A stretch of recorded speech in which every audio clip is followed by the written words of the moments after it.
ये खानका ही महफिल है। और एक बात याद रखिएगा, साहिब सज्जादा की इजाजत लेके, सरकार कैफुल वरा की इजाजत लेके, एक बात याद रखिएगा, चाहे मौलाना हो, आम आदमी हो, जब खानकाह में जाइए, किसी भी खानकाह में, किसी भी खानकाह में जाइए तो दिल संभाल के जाइए, दिल संभाल के जाइए। मियाँ पगड़ी उतर जाती है, ये खानकाह है। बड़े बड़े मस्तों को झूमते देखा, ये खानकाह है। आलिम किताबें छोड़ के सब झूमने लगे, ये खानकाहों का असर है। ये खानकाहें वो है जहां मौलाना रूम को ये कहना पड़ा कि मौलवी हरगिज नशुद मौलाए रूम ता गुलाम शम्स तबरेज़ी नशुद। ये खानकाहें, और इस खानकाहों में आइए तो दिल संभाल के। आपकी बंदिश का असर फकीर पर नहीं पड़ने वाला, आपकी जुबान बंदी की दुआ का असर मुझ पे नहीं पड़ने वाला, इसलिए कि सैयदों की गोद में पला हुआ फकीर है। दुर्वेश के पांव दाबे हैं तब जाके करीना आया है, और मैं उस मिजाज का फकीर हूं कि सूरत शेख में, जरा जोर से अगर सुभान अल्लाह कह दीजिएगा तो मेरा हौसला बढ़ जाएगा, कि सूरत पीर में रहमत का खजीना देखा, सूरत पीर में रहमत का खजीना देखा, सूरत पीर में रहमत का खजीना देखा। अरे मैंने काबे में खड़े होके मदीना देखा। ये खानकाहें हैं। तो उन्होंने कहा कि हुजूर आपने कैसे समझा कि हदीस? कहा आपके पढ़ने में मेरे पढ़ने में बड़ा फर्क है। कहा क्या? कहा आप बुखारी देख के रावी तलाश करके हदीस पढ़ते हो, और जब मुझको हदीस पढ़ने की ख्वाहिश होती है मैं वजू करके गुंबदे खजरा की तरफ तसव्वुर करता हूँ और सरकार को ख्वाब में पा लेता हूँ। सरकार जहाँ पे सर उठा देते हैं, हाँ कह देते हैं, मैं समझ जाता हूँ कि ये रसूलुल्लाह की ये हदीस रसूल है। तो हजरात खानकाहें, यहाँ से इश्क सीखिए, यहाँ से कुछ लेके जाइए, और यहाँ से आइए तो दिल संभाल के। यहाँ के लंगर में जो असर है, यहाँ के लंगर में जो असर है, लंगर खाने के बाद कितने लोग कलंदर हो जाते। और यहाँ का फार्मूला क्या है? बस आखिरी फार्मूला, उसके बाद अल्लामा मुर्तजा साहब की तकरीर। यहाँ का फार्मूला क्या? सरकार मोइने मिल्लत को मैंने यहाँ भी देखा, बिहार में भी देखा, मुजफ्फरपुर में भी देखा, और अल्लामा का जहां इदारा चल रहा है वहां भी तशरीफ लाते हुए देखा। बार बार हजरत को देखा, और बार बार मैंने यही महसूस किया कि पीर तो हमने बहुत देखा, माफ कीजिएगा मैं किसी पीर का मुखालिफ नहीं, सभी पीरों के कदमों की खाक मेरी आंखों का सुरमा। क्या हजरत? एहतियात का जुमला जरूरी है, नहीं तो लोग एक जुमला है कि गाजा बना के, एक आदमी सुन रहा था कि गांजा बना के, तो इतना लफ्ज इस्तेमाल लोग कर देता है कि मत पूछिए। तो भाई इनकी खाक मेरी आंखों का सुरमा है, अब इससे बेहतर जुमला क्या होगा? तो जी, तो मैंने वहां भी देखा हजरत को, और मैंने कभी ये नहीं देखा कि उब्बा पुब्बा में बिल्कुल सादगी, जैसे ये लोग सादे में, बड़ी सादगी। अब मुझे याद है जिस वक्त हजरत की सज्जादगी, रस्म सज्जादगी थी, तो हजरत मौलाना अब्दुल सलाम खानकाहे फरीदिया, वो जलवा अफरोज थे, वो भी मौजूद थे, बाबा नूरुल कादरी भी मौजूद थे। अगर मेरा कुव्वत हाफजा कहीं खता करे तो आप बता देंगे, वो भी मौजूद। और मैंने हजरत मोइने मिल्लत को देखा कि अपने हाथ से चाय पेश कर, तो हजरत ने फरमाया कि आप क्यों ला रहे हैं, आप क्यों ला रहे हैं? तो सरकार मोइन मिल्लत ने क्या कहा कि मेहमान नवाजी सुन्नते रसूल है। और उनके दोनों साहबजादों में वो सिफतें मैं पा रहा हूं, इनके अंदर तकब्बुर नहीं। वरना आज तो बाप रे बाप, ऐसा ऐसा आदमी के अंदर कहीं अगर गद्दी नशी हो गया, पीर साहब हो गया, तो मत पूछिए। पीर साहब को छोड़िए, बेटा को इतना तकब्बुर होता है कि वो सोचता है कि जल्दी हाथ चूमिए, जल्दी हाथ चूमिए, और जब तक हाथ चूमिएगा नहीं हाथ छोड़ेगा नहीं, छोड़ेगा नहीं। अब कितना एक दो पीर कहीं कहीं है वो कुर्ता लटका देता है। ए हजरत को बोलो ना नमाज पढ़ने के लिए, कहा हजरत का जुब्बा नमाज पढ़ रहा है, हजरत का जुब्बा नमाज पढ़ रहा है, हजरत को पढ़ने की क्या जरूरत। अरे नाम ही नाम है, जो कुछ है हकीकत के सिवा, नाम ही नाम है, जो कुछ है हकीकत के सिवा, रास्ता कोई नहीं उनकी शरीयत के सिवा। वो पीर वो खानका आखिर जिंदा क्यों है, क्या वजह है? तो हजरात उसकी वजह यह है कि जिसका दिल जिंदा होता है वो रूह जिंदा होता है, और दिल को जिंदा करना है तो खानका, दिल से गंदगी निकालना है तो जिक्र इलाही करो। ये जो चमक, ये दमक, ये उजाला, आज तैयबुल औलिया का उर्स यहाँ भी मनाया जा रहा है। जहां जहां मानने वाले हैं उनका उर्स मना रहे हैं, मनाना भी चाहिए। आखिर बात क्या है कि तैयबुल औलिया का उर्स, तैयब हुसैन सरकार का उर्स दुनिया मना रही है, तो वो कहेंगे कि देखो जिसने इश्क़े नबी में दिल जिंदा कर लिया, वो उसकी रूह भी जिंदा है, उसका जिस्म भी जिंदा है, वो जमीन पे भी जिंदा है, जमीन में भी जिंदा है, वो जमीन पे भी जिंदा है, जमीन में भी जिंदा है। हजरात टाइम ज्यादा हो गया, मैंने 5-6 मिनट ज्यादा ले लिया, मगर आज हमें और आपको चाहिए, आखिरी पैगाम देके गुजर जाऊं, हमें आपको चाहिए कि खानका में आए और अपने कल्ब को जिक्र इलाही से जिंदा कीजिए, खुराफात से बचिए, खानकाहों का एहतराम कीजिए, और काम वही कीजिए जिसमें किसी को तकलीफ ना हो। इशारा समझिए, काम वही कीजिए जिसमें किसी को तकलीफ ना हो। खानकाहों से मोहब्बत का पैगाम दिया जाता है, मोहब्बत कीजिए, नमाज कायम रखिए, बुजुर्गों का एहतराम कीजिए। वरना आज हालात इतने नाजुक हैं कि जिसके पास कोई काम नहीं है, ले दे के मदरसा के नाजिम साहब के पीछे पड़ जाएगा, मौलाना साहब के पीछे पड़ जाएगा, अगर कोई नहीं मिले तो इमाम के पीछे पड़ना ही पड़ना है ना, इमाम के पीछे पड़ना ही पड़ना। मत पूछिए, इतना पीछे पड़ जाएगा कि इमाम जी, हाँ बोल रहे, इतना पीछे पड़ जाएगा कि एक इमाम साहब जो है एक मुक्तदी को, एक नौजवान को बड़ी मार मार रहे थे, इतना कस कस के पीट रहे थे, लोग जमा हो गए। कहा क्या हुआ इमाम साहब? कहा बहुत बोखरात गांव है। कहा क्या हुआ क्या? अरे मत पूछिए। कहा इसको क्यों मार रहे हैं? बदतमीजी किया है। कार्य मत पूछिए, सुबह से दिमाग खराब किया हो। कहा क्या हुआ? कहा सुबह से हमको सोने नहीं दे रहा है, बार बार जगा के कह रहा है कि 26 जनवरी की नमाज कितने बजे पढ़वाइएगा बताइए। इतना बोखरात गांव है कि हम तंग आ गए, तंग आ गए। और इसी तरह एक गांव ऐसा भी है कि जहां हम गए तो देखा गांव तो बहुत अच्छा है, मगर कोई मस्जिद आलीशान संगे मरमर की मस्जिद है, मगर इमाम कुछ नहीं। हम कहा इमाम काहे नहीं है यहाँ पे, इमाम क्यों नहीं है?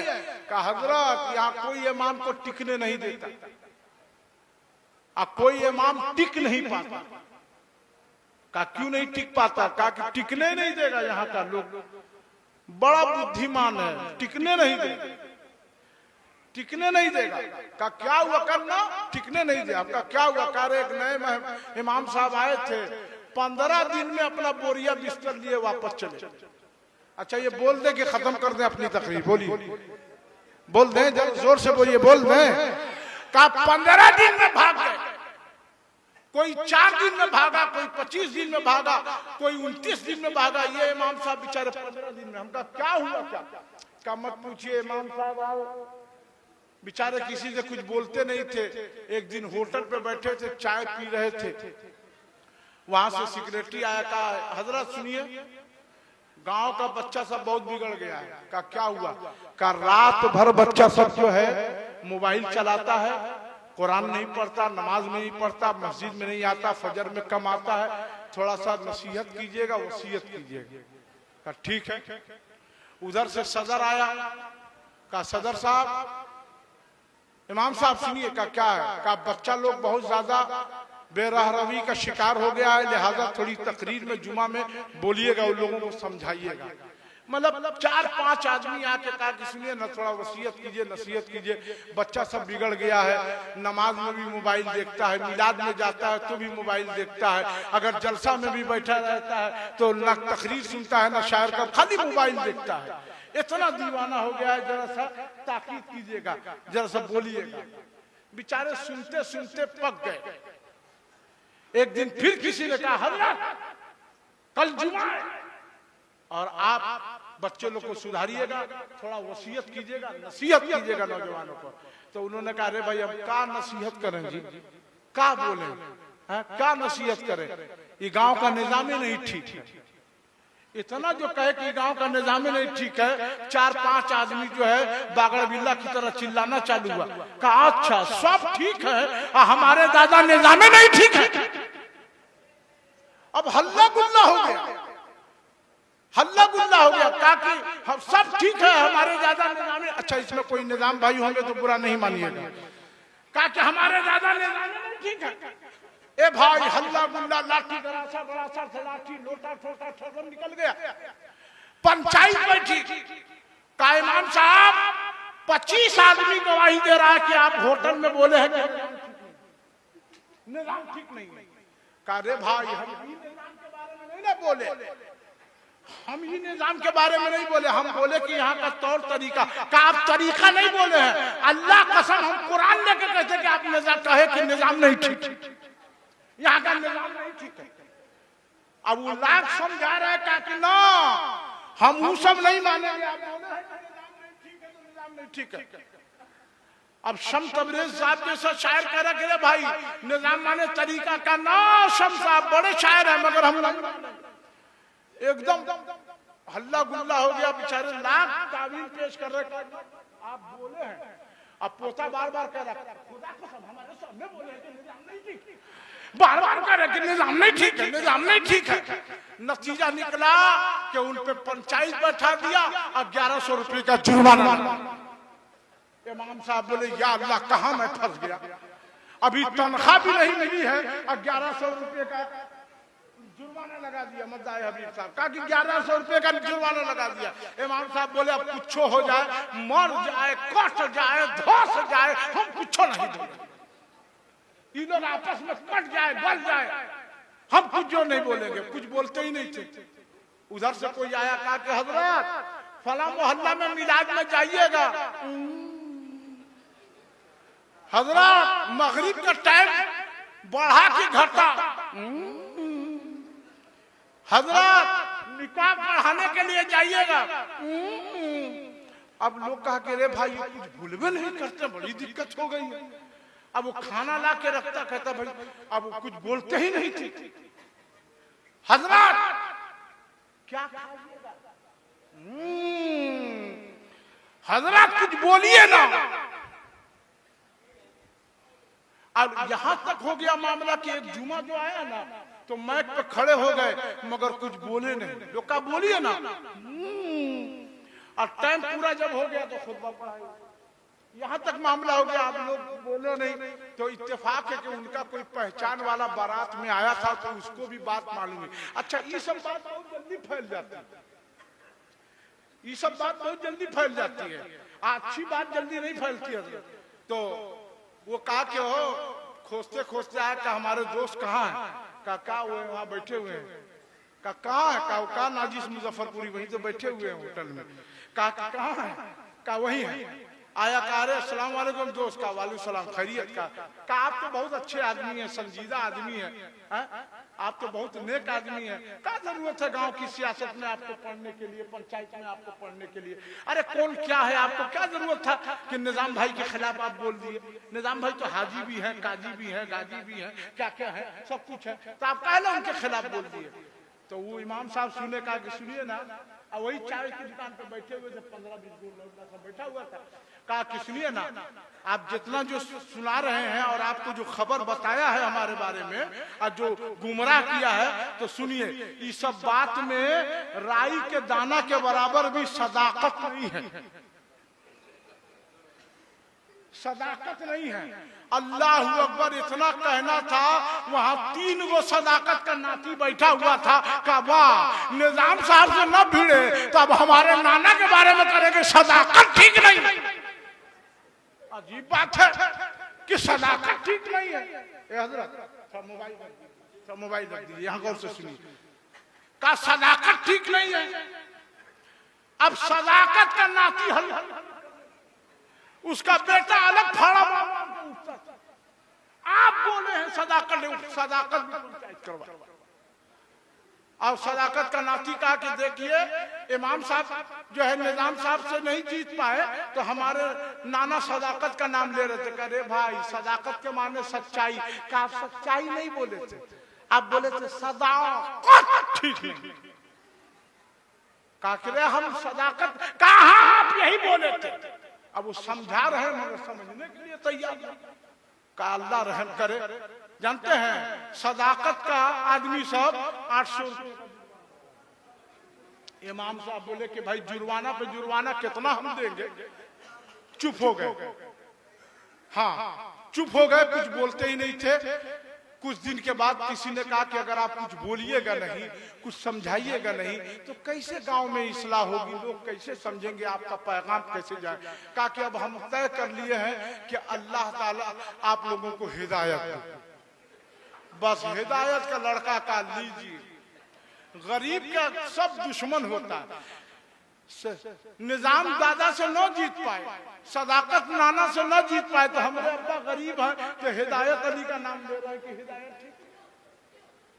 इमाम साहब बेचारे रास्ते में हजरत निकल के चले गए। कहने का मकसद यह है कि तालीम की कमी होने की बुनियाद पर ऐसा होता है। अगर हम तालीम लिए होते तो सदाकत का भी माना समझते, निजाम का भी माना समझते, हिदायत का भी माना समझे। इसलिए जरूरी है कि तालीम के लिए मदरसा हो जाए और दिल को चमकाने के लिए खानकाह हो जाए। अल्लाह ताला हम सबको सलामत रखे। अल्लाह के जिक्र से दिलों को इत्मीनान मिलता है, दिल की सफाई होती है। अल्लाह हम सबको जिक्र करने वाला, फिक्र करने वाला और अपने बुजुर्गों से मोहब्बत करने वाला बनाए। हो सकता मेरे कहने सुनने में कोई शरीकी गिरफ्त हो गई हो, ऊपर नीचे जो भी कोई बातें हो गई हो, तो हम सब तौबा करें। अस्तगफिरुल्लाह रब्बी मिन कुल्लि ज़ंबियत इलैहि बहक़ ला इलाहा इल्लल्लाहु मुहम्मदुर रसूलुल्लाह। इंशाअल्लाह फिर कभी मौका मिला तो आगे की गुफ्तगू फिर की जाएगी। मैं तकरीर से मेरी तबीयत नहीं भरी है, मेरा खुद दिल चाह रहा है कि 1 घंटा और बोलूं, मगर वक्त की नज़ाकत है, इसी वजह से मैं यहीं पे अपनी तकरीर खत्म करता हूँ। ये किस्सा लतीफ अभी ना तमाम है, जो कुछ बयां हुआ आगाज़ बाब था। अस्सलाम।